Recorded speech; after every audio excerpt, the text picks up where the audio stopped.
व्यक्ति किसी न किसी बीमारी से परेशान है। कुछ बीमारियों का इलाज संभव है और कुछ का संभव नहीं है। लेकिन अगर हम स्टेम सेल के बारे में जान ले तो हमें पता चलेगा कि करीब करीब हर बीमारी का इलाज स्टेम सेल से संभव होता जा रहा है। आप इस वीडियो को जरूर पूरा देखें, क्योंकि इससे आपका, आपके परिवार के किसी सदस्य, रिश्तेदारों और दोस्तों को फायदा मिल सकता है। मैं आपको जिस खोज के बारे में बताने जा रही हूँ वह इस सदी की सबसे बड़ी खोज है, और वह है स्टेम सेल। जब एक बच्चा अपनी माँ के गर्भ से जन्म लेता है तो उसकी एक नाविका अपनी माँ के साथ जुड़ी रहती है, और इस नाविका के अंदर जो ब्लड होता है उसे स्टेम सेल कहते हैं।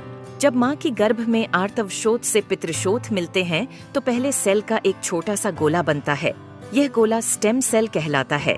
जैसे ही यह गोला बढ़ता है उससे बच्चों के हाथ, पैर, आंखें, कान, नाक जैसे अंग बनते हैं। इसी प्रकार दिल, किडनी, लीवर, आंत और बाकी सभी अंगों का निर्माण स्टेम सेलों से होता रहता है। स्टेम सेल मूल रूप से सभी अंगों के निर्माण में मदद करती है, क्योंकि स्टेम सेल विभिन्न प्रकार की विशेष सेल्स का निर्माण करती हैं, जैसे न्यूरॉन्स ब्रेन के लिए, कार्डियक सेल्स हृदय के लिए, और अन्य 220 प्रकार के अलग अलग आर्गन का निर्माण करता है। अगर हम इस नाविका और इसके अंदर के ब्लड मतलब स्टेम सेल्स को संभाल कर रखें तो आने वाले 25-30 साल तक बच्चों को गंभीर बीमारियों से बचाया जा सकता है।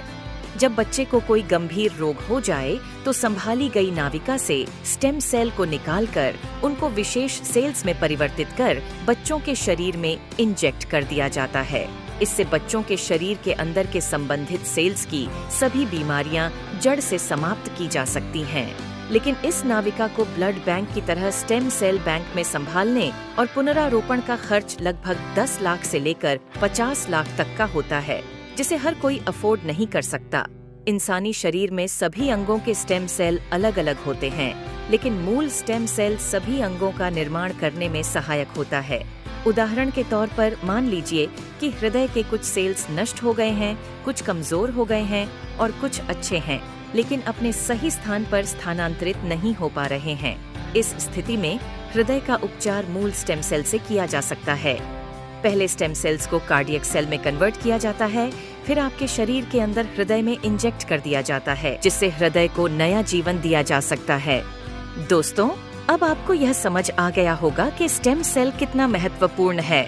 इसी बात को समझाते हुए भारत के प्रधानमंत्री श्री नरेंद्र मोदी जी ने स्टेम सेल की रिसर्च में काफी दिलचस्पी ली थी।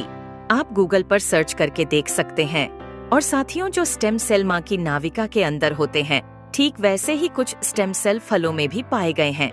यह स्टेम सेल किसी भी इंसान के ऊपर माँ के स्टेम सेल की तरह ही काम करते हैं, और इसका प्रयोग करके हम किसी भी बीमारी को नष्ट कर सकते हैं। यह स्टेम सेल स्विट्जरलैंड के एक वैज्ञानिक डॉक्टर फ्रेड जूली ने हरे सेब और लाल अंगूरों के अंदर से खोजेन है, जो स्विट्जरलैंड की विशेष प्रजातियों के अंदर पाए जाते हैं। इन फलों का वनस्पति नाम मतलब सेब को मालिस डोमेस्टिका और अंगूर को सोलर विट्स बोलते हैं। माँ की नाविका से मिलने वाले स्टेम सेल सिर्फ बच्चे और उसके माता पिता के ही काम आ सकते हैं, लेकिन फलों से मिलने वाले स्टेम सेल किसी भी इंसान के ऊपर माँ के एम्ब्रोनिक स्टेम सेल की तरह ही काम करते हैं, क्योंकि यह इंसानी स्टेम सेल की तरह प्रोग्राम्ड सेल नहीं होते। और यह फलों के स्टेम सेल इंसानी शरीर में नए सेल बनने की प्रतिक्रिया को तेज कर देते हैं, जिसकी वजह से इसका प्रयोग करके हम किसी भी बीमारी को इंसानी शरीर से नष्ट कर सकते हैं। और फलों से पाए जाने वाले यह स्टेम सेल पूरी मानव जाति के काम आ रहे हैं। सालों की मेहनत के बाद काफी देशों में लाखों लोगों के इलाज में यह स्टेम सेल सहायक हो चुके हैं और हो रहे हैं।